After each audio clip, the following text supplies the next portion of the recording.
강단에 화분을 올려놓으면서 권사님이 화분을 이리저리 돌려봅니다. 그렇게 하는 것은 같은 화분이지만은 어느 쪽에서 보느냐에 따라서 그 모양이 달리 보이기 때문에 그렇습니다. 화분만 아니라 사람의 얼굴도 마찬가지입니다. 어느 쪽에서 어떻게 보느냐에 따라서 달라집니다. 사람들이 얘기하기를 저는 뒷모습보다 옆모습이 좋아 보인다. 요새 핸드폰이 대단하지요. 고성능 카메라입니다. 잘못 찍으면 이상하게 보이죠. 여자들은 아래서 찍으면, 잘못 찍으면 아주 콧구멍이 커 보입니다. 남자들은 위에서 잘못 찍으면 대머리가 보입니다.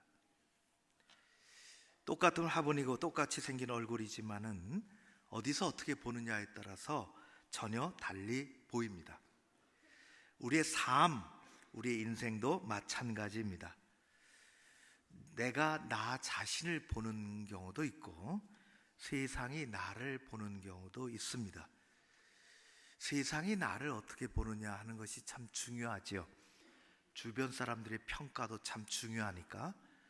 그런데 우리 인생에 진정으로 중요한 것은 세상이, 다른 사람이 나를 어떻게 보느냐 하는 것보다 내 자신이 나를 어떻게 보느냐 하는 것이 정말 중요합니다. 그것에 따라서 우리의 인생이 달라지는 것입니다. 인도에 이런 이야기가 있습니다. 어느 동네에 쥐가 살았는데 쥐는 언제나 고양이를 언제 또 만날까 늘 두려움 속에 초조하게 벌벌 떨면서 살아갑니다. 너무 안 됐어서 마술사가 쥐를 불러서, 보통 쥐라는 말은 안 하죠. 쥐 새끼를 불러서 불쌍해서 데려다 놓고 너 너무 두려워하지 마라 격려하고, 고양이가 그렇게 무서워? 그러면 내가 고양이 만들어줄게. 그리고 고양이를 만들어줬습니다. 고양이가 된 쥐 얼마나 좋은지. 그러나 얼마 지나지 않아서 또 두려움이 찾아왔습니다. 고양이가 된 쥐가 두려워한 것은 동네를 어슬렁어슬렁 걸어다니는 개를 만날까봐 두려웠습니다. 다시 고양이가 된 쥐를 불렀습니다. 너무 걱정하지 말래도 용기를 주면서 정 그러면 내가 너를 개로 만들어주마. 그래서 개를 만들어줬습니다. 고양이가 된 쥐는 다시 개가 되었지요. 두려움이 떠난 줄 알았습니다. 이게 웬일입니까? 여전히 두렵습니다. 뭐가 두려운가? 호랑이가 무섭습니다. 다시 데리고 왔어요. 끝까지 배려를 해줬습니다. 호랑이가 왜 그렇게 무섭냐? 호랑이가 잡아먹을까 봐. 그래, 그러면 내가 너를 호랑이로 만들어주마. 그래서 호랑이가 됐습니다. 숲속의 왕자 벵골 호랑이가 된 것입니다. 호랑이가 된 쥐, 천하에 이제 무서울 것이 없습니다. 그런데 그렇지 않았습니다. 이번에는 사냥꾼이 두려웠습니다. 가끔 숲속에 총을 가지고 호랑이 껍질을 얻겠다고 나타나는 이 사냥꾼이 너무너무 두려워서 떨고 있으면서 이렇게 생각을 했습니다. 야, 내가 쥐로 있을 때는 아무 사냥꾼 하나도 무섭지 않았는데 마술사는 어쩔 수 없어서 호랑이를 데려다 놓고 다시 쥐로 되돌려줬습니다. 쥐가 고양이 앞에서 한없이 작아지지요. 고양이가 개 앞에서 한없이 작아집니다. 개가 호랑이 앞에서, 호랑이가 사냥꾼 앞에서 작아집니다. 한없이 작아지고 두려워합니다. 그런 것처럼 우리도 왜 얼마나 그런 일을 만나 두려워하면서 사는지 모르겠습니다. 자신을 어떻게 보느냐에 따라서, 어디에 비교하느냐에 따라서 우리 인생은 전혀 다른 방향으로 발전해 가는 것입니다. 오늘 하나님이 기드온이라고 하는 한 사람을 통해서 우리에게 말씀하십니다. 오늘의 이야기는 이스라엘의 사사시대에 일어난 이야기입니다. 그 전에 하나님께서 모세 출애굽 시대를 보내게 하셨어요. 모세 출애굽 시대가 지나 그리고 여호수아의 이 가나안 정복 시대를 거쳐서 드디어 사사 시대가 왔는데, 이 모세 출애굽 시대, 여호수아의 이 정복 시대 말고 이 사사 시대는 너무너무 어려웠습니다. 이유는 하나, 뚜렷한 지도자가 없었다는 것입니다. 그래서 사회가 안정되지 못했지요. 그래서 사회적으로 정치적으로 혼란한 시기를 겪었습니다. 민족 전체를 다스릴 만한 뚜렷한 정직한 바른 지도자가 없었은 때라 주변에 크고 작은 민족들이 조그만 힘이 생기면 그들은 여지없이 이스라엘을 쳐들어왔습니다. 쳐들어와서 압제하고 못살게 굴고 약탈해가고 죽이고 죽여라 그러면서 살았습니다. 그 당시 오늘 읽은 말씀, 미디안이라는 족속이 있었습니다. 아주 힘이 세고 거친 민족이었습니다. 낙타를 타고 몰려와서는 그들이 거둬들인 농산물을 약탈해가고 포도밭에 포도송이가 탐스럽게 익어가면 어디 좀 따먹고 살아갈 만하구나 라고 생각했을 때 여지없이 나타나서 다 약탈해가는 것입니다. 마치 고양이 앞에 쥐새끼처럼 살아갔습니다. 그래서 그들은 하나님 앞에 울부짖었지요. 제발 좀 살려달라고. 하나님은 그런 그들을 불쌍히 보시고 측인히 여기시고 기드온이라는 한 사람을 택하셔 찾아오셨습니다. 그게 하나님의 방법입니다. 11절에 보니까 하나님이 기드온을 찾아오신 이야기가 나옵니다. 기드온이 뭘 하고 있었느냐? 밀을 추수하는데 포도주 틀에서 타작하고 있었다고 이야기합니다. 여러분 생각해 보십시오. 원래 밀을 타작할 때는 사방이 탁 터진 곳에서, 동네 어귀에서, 바람 잘 통하는 곳에서 그렇게 해야 하는 것입니다. 그래야 쭉정이도 날아가고 껍질도 날아가고 알곡 추수하기가 상식적인 일입니다.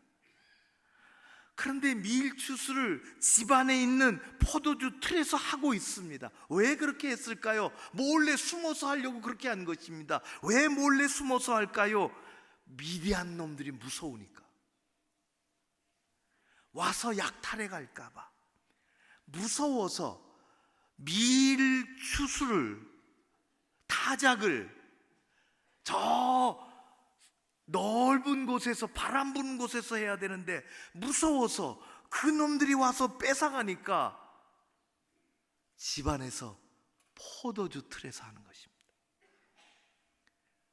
얼마나 자신의 존재가 작게 느껴질까요? 자신이 너무너무 없는 거예요. 오죽했으면 마당에서 해야 될 터인데, 동네 어귀에서 해야 할 일을 집안에 숨어서 포도주 틀에서 하겠습니까? 입에 풀칠이라도 하려고, 살아남으려고 어쩔 수 없이 이렇게 해서라도 살아남아야 되겠기에, 어디 기드온뿐이 아닙니다. 가족만 그런 것이 아니라 그 시대가, 그 사람들이 다 그렇게 해서 살았습니다. 어느 누구도 무서운 미디안을 맞서서 대항할 사람이 없었습니다. 용기가 없었어요. 그런 의지가 없었습니다. 그냥 숨어서 사는 것입니다. 고양이 앞에 쥐처럼 세상 앞에서 너무너무 작게 느껴지는 거예요. 여러분은 어떠십니까? 사람이 자꾸만 작아지면 문제더라고요. 생각이 작아지고 행동이 작아지고 씀씀이가 너무 옹색해지고 손이 작아지고 두려워서, 세상이 두려워서 너무 초라하게 느껴지는 거예요. 자기 자신이 작게 느껴지는. 하나님은 이 세상에 예수 그리스도 우리 주님을 보내주셔서 그런 것들을 다 새롭게 열어주시고 변화시켜 주시고 새로운 인생으로 살아가도록 그렇게 만들어 주시기를 원하십니다. 하나님께서 그럴 때 기도원을 찾아오셨습니다. 그를 향해서 말씀하십니다. 이렇게 부르셨어요. 큰 용사여. 기도는 그렇게 큰 용사가 아닙니다. 아주 사람이 작아졌어요. 벌벌벌 떨면서 삽니다. 그러나 하나님은 기도를 쓰시려고 찾아오셔서 기도원을 향하여 부르시기를 큰 용사여. 그럴 때 기도원은 15절에 이렇게 얘기합니다. 저는 용사가 아닙니다. 15절 말씀을 읽으면 이렇습니다. 오 주여, 내가 무엇으로 이스라엘을 구원하리이까? 보소서, 나의 집은 므낫세 중에서 극히 약하고 나는 내 아버지 집에서 가장 작은 자니이다. 하나님, 도대체 제가 무엇을 가지고 이스라엘을 구해낼 수 있단 말입니까? 택도 없는 소리입니다. 쌀 한 털, 밀 한 털 가지고 저는 이렇게 떨고 있습니다. 도대체 저 무지막지한 미디안 놈들을 대항해서 감히 누가 어떻게 이길 수 있단 말입니까? 하나님, 잘 알고 계시지 않습니까? 우리 집안은 별 볼 일 없는 집안입니다. 존재감이 없는 집안입니다. 집안도 그렇지만은 저도 역시 마찬가지입니다. 저는 별 볼 일 없는 집안에서 별 볼 일 없이 태어난 사람입니다. 저는 요즘 대한민국에서 말하는 대표적인 흙수저입니다. 아니, 흙수저가 아니라 수저 없이 태어난 사람입니다. 기도는 그런 사람이었습니다. 시대가 그를 그렇게 만들었습니다. 그는 세상과 시대 앞에서 자신이 너무 작다고 느끼며 살았습니다. 자신 없이 살았지요. 그에게 내일도 없고 희망도 없으며 아무 힘도 없고 그가 살아가는 아무 의미도 없습니다. 하루하루 입에 풀칠하면 만족한 것입니다. 그럭저럭 그렇게 살아가는 것입니다. 여러분은 어떻습니까? 여러분은 어떨 때 세상에서 내가 작게 느껴집니까? 주로 어느 때 내가 위축이 되고 숨고 싶고 작게 느껴지십니까? 사람이 낙심되는 일을 만나면 자신이 초라해집니다. 아주 작아집니다. 우리의 환경과 세상이 나를 그렇게 만들기도 하지만은 더 큰 어려움은, 더 큰 문제는 내가 스스로 그렇게 생각하고 내가 만든 그 수렁에 우리가 빠진다는 것입니다. 고양이 앞에 쥐로 살아가는 거죠. 사업하는 사람은 큰 난관을 만나면 얼마나 작아지는지 모릅니다. 일할 의욕을 상실하고 삶의 희망 또는 일할 의지를 잃어버리는 사람도 있습니다.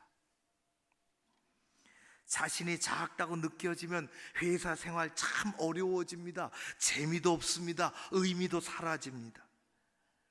여러분은 어떠십니까? 저도 사람인지라 목회를 하면서 그런 일을 만나기도 합니다.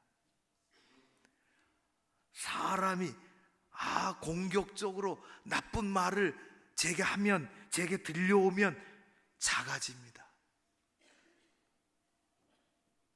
있지도 않은데 헛된 말을 하면 의기소침해집니다. 사탄이 저를 작게 만들려고 합니다. 떨쳐버려야 합니다. 사울 왕과 그 군대가 블레셋 사람과 엘라 골짜기에서 한판 붙었습니다. 골짜기를 가운데 두고 이쪽에는 사울 왕 이스라엘 군대, 저쪽에는 블레셋 이 사람들 골리앗, 그렇게 벼르고 있었습니다. 성경에 보면은 사울 왕도 아주 체격이 크고 키도 웬만큼 컸다 그랬습니다. 요즘 170, 175 모르겠어요. 그 당시는 오래전이니까 사람들이 조금 작았을지도 모르죠. 그러나 사울 왕은 꽤 컸습니다. 보통 사람이 160, 170, 175 그렇게 된다면 사울 왕은 180, 185 괜찮은 키입니다. 그 앞에 떡 버티고 서 있는 골리앗 얼마일까요? 비교 거부입니다. 220, 230 됩니다. 목소리는 또 얼마나 큽니까? 저 전방에 확성기로 갖다 놓으면 딱입니다. 최대 출력을 가지고 있어요. 쩌렁쩌렁 그가 한마디 하면 골짜기에 확 퍼지고 양쪽 군대를 다 지배해버립니다. 이쪽에서 끽소리 하지 못하죠. 고향의 앞에 주의입니다. 한판 멋지게 붙어서 싸워서 지든지 이기든지 한번 그렇게 해야 되는데 싸워보지도 못하고 질판입니다. 하나님은 바로 그 시점에 그 골짜기로 다윗을 보내셨습니다. 이 기가 막힌 상황을 보도록 다윗을 보내셨습니다. 그리고 하나님은 다윗에게 아주 놀라운 믿음의 마음을 넣어주셨습니다. 다윗은 만군의 여호와 하나님이 자기와 함께 하신다는 이 확신을 가지고 물맷돌을 돌려 골리앗에게 날려 상황을 깨끗하게 정리했죠.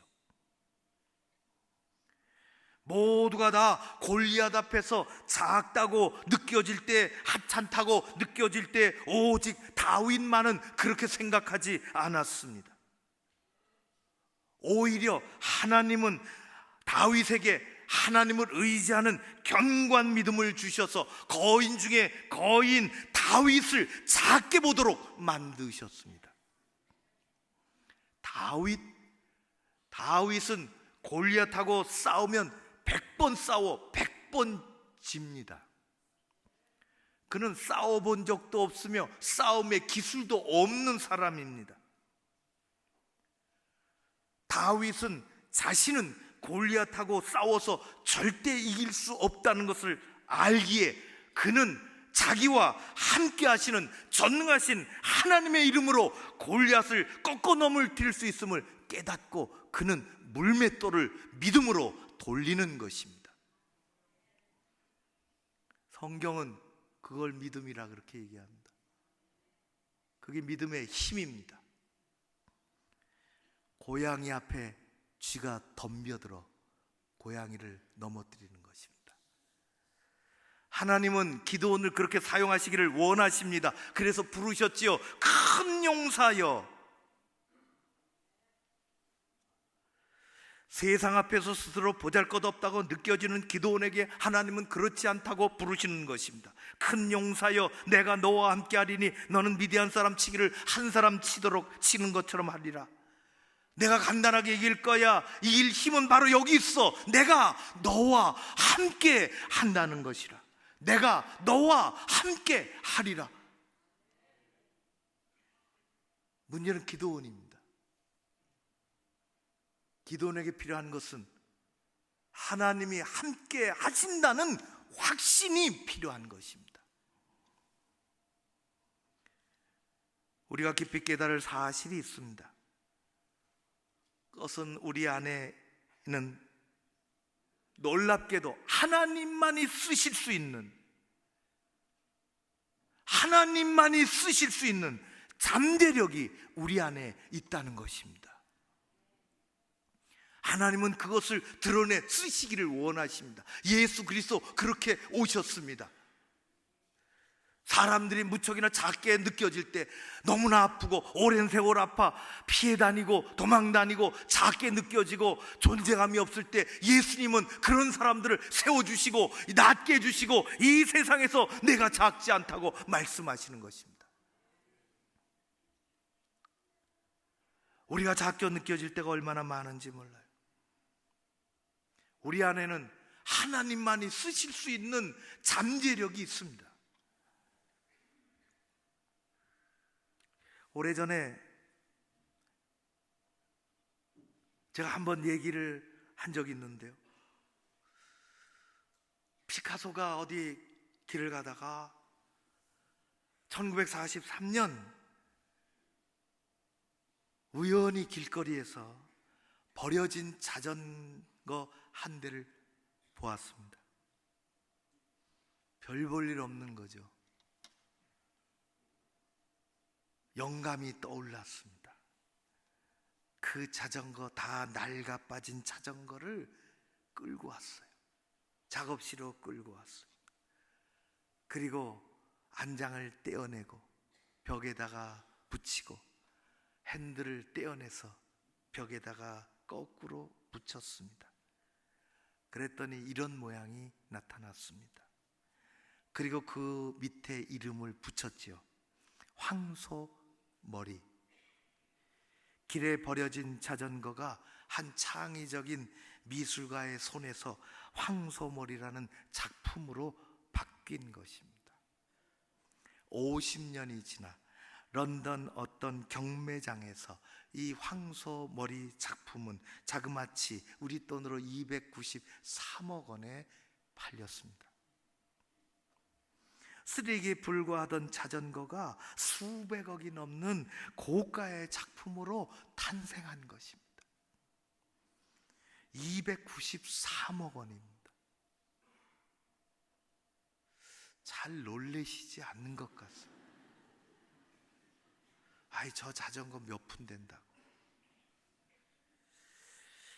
제가 길거리에서 무엇을 주워다가 뭘 만들어서 팔면 100만 원이나 받겠습니까? 왜 안 될까요? 그것은, 피카소는 대가이기 때문에 그렇습니다. 대가의 정신, 혼이 들어가니까 그것을 인정하는 것입니다. 저는 얼마 전에 그렇게 크지 않은 사설 미술관에 간 적이 있습니다. 오래전에 과천에 있는 현대미술관에 가서 백남준 씨 비디오 아트 큰 작품을 본 적이 있어요. 굉장히 크더라고요. 엊그제 본 것은 그리 크지 않습니다.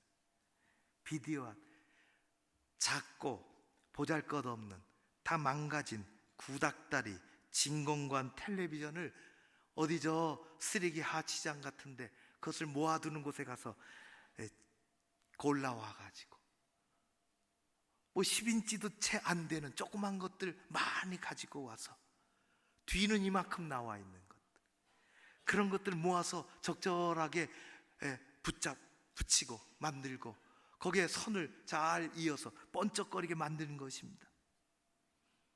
지금까지 세계에 없던 비디오 아트라고 하는 미술 장르가 탄생한 것입니다. 시작은 망가진 진공관 텔레비전을 주워다가 조합해서 전구를 집어넣고 번쩍거리게 만들고 뭐가 돌아가게 만들고, 그래서 그 안에 생명을 불어넣은 것입니다. 독일에서는 그래서 백남준 씨를 보고 동양에서 온 문화 테러리스트라 그렇게 이야기했습니다. 세상에서 별 볼 일 없고 망가진 물건들이 대가의 손에 잡히는 순간 위대한 작품으로 바뀌는 것입니다. 사실 우리도 마찬가지입니다. 세상 앞에서 한없이 작아지기도 하고 망가지기도 하고 별 볼 일 없는 존재들로 살아갑니다. 그러나 우리를 간섭하시고 우리와 함께 하시겠다고 하시는 하나님은 대가 중에 대가이십니다. 그분은 천지 모든 만물을 창조하신 창조주시오, 지금도 온 땅을 다스리시는 전능자이십니다. 그분은 죽은 자에게 힘을 불어넣어 생명이 일어나게 하시고 작은 것에 힘을 불어넣어 크게 만드시는 분이십니다. 잔뜩 기가 죽어 작아진, 별 볼 일 없어진, 위축된, 피하며 숨어 살아가는 기드온에게 찾아오셔서 하나님은 말씀하십니다. 큰 용사여, 내가 너와 함께 할 것이다. 멋들어지게 들어 쓰시는 출발이 있다면 그것은 전능하신 하나님이 함께 하신다는 것입니다. 모세 출애굽 시대 하나님은 호렙산에서 양치고 있던 나이 많은 모세를 찾아오셔서 민족의 지도자로 다시 세우시기 위하여 말씀하시기를 내가 너와 함께 한다고 말씀하셨어요. 그 뒤에 이어지는 가나안 정복 시대에 여호수아가 그 위대한 과업을 잘 완수할 수 있었던 것은 그가 전쟁을 잘해서가 아니라 하나님이 함께 하신다는 그 약속을 붙잡고 확신할 수 있었기 때문입니다.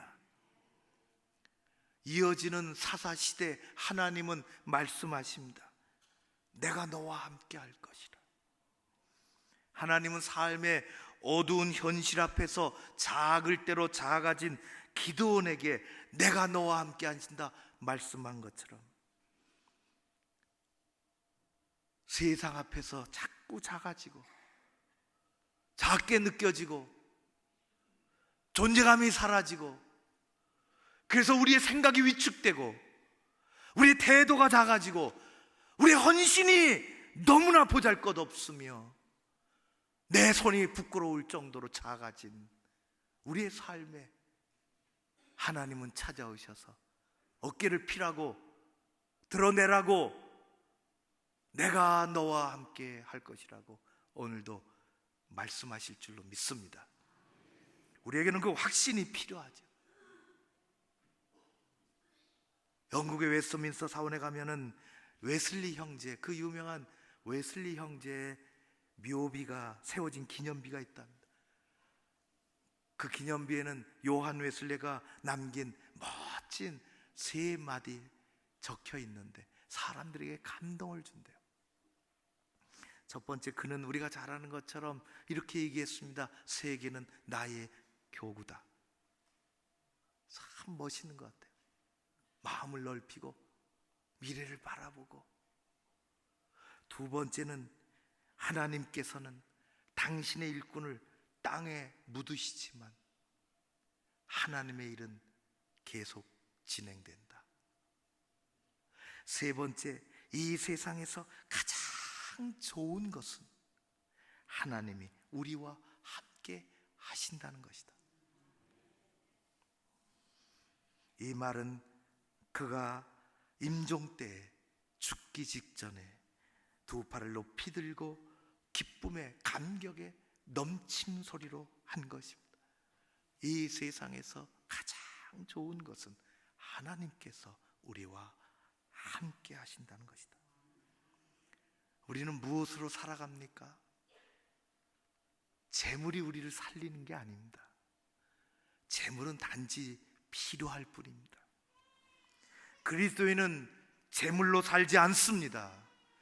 자리로 살지 않습니다. 우리는 그런 것 붙잡고 살지 않습니다. 어렵게 만들고 지치게 만드는 이 세상을 살아가면서 우리가 자꾸 작다고 느껴질 때에, 보잘것없이 존재감이 사라지는 것처럼 우리가 느껴질 때에 우리는 세상 속으로 빠져들어가는 것이 아니라 하나님 앞으로 달려나가 하나님께 주신 말씀을 붙잡아야 할 줄로 믿습니다. 내가 너와 함께 하겠다. 나와 함께 하신다는 말씀을 붙잡는, 그래서 담대한 확신을 가지고 이 세상을 살아가는 여러분 모두가 되시기를 주의 이름으로 축원합니다. 용기는 어디서 나올까요? 용기는 거기서 나옵니다. 비겁하지 않은 용기는 거기서 나오는 것입니다. 하나님이, 전능하신 하나님이 오늘도 나와 함께 하신다는 그 확신 속에서 우리는 이 세상을 이기며 그리스도인으로 넉넉한 삶을 살아갈 수 있는 것입니다. 재물이 우리를 살리지 않습니다. 세상의 어떤 자리가 우리를 만드는 것이, 우리를 여기 있게 만드는 것이 아닙니다. 하나님이 우리와 함께 하시고 오늘도 그 확신을 갖고 살아가도록 만들어 주시는 것입니다.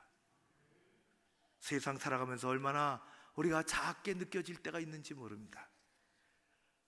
때로는 자신감도 없어지는 것 같고 의기소침해지고 사람을 피하고 싶고, 하나님이 우리 가운데 찾아오셔서 두려워하지 마라, 걱정하지 마라, 내가 너와 함께 하겠다, 그 담대한 확신을 가지고 이 세상의 승자가 되시는 여러분 모두 되시기를 주의 이름으로 축원합니다. 기도하겠습니다.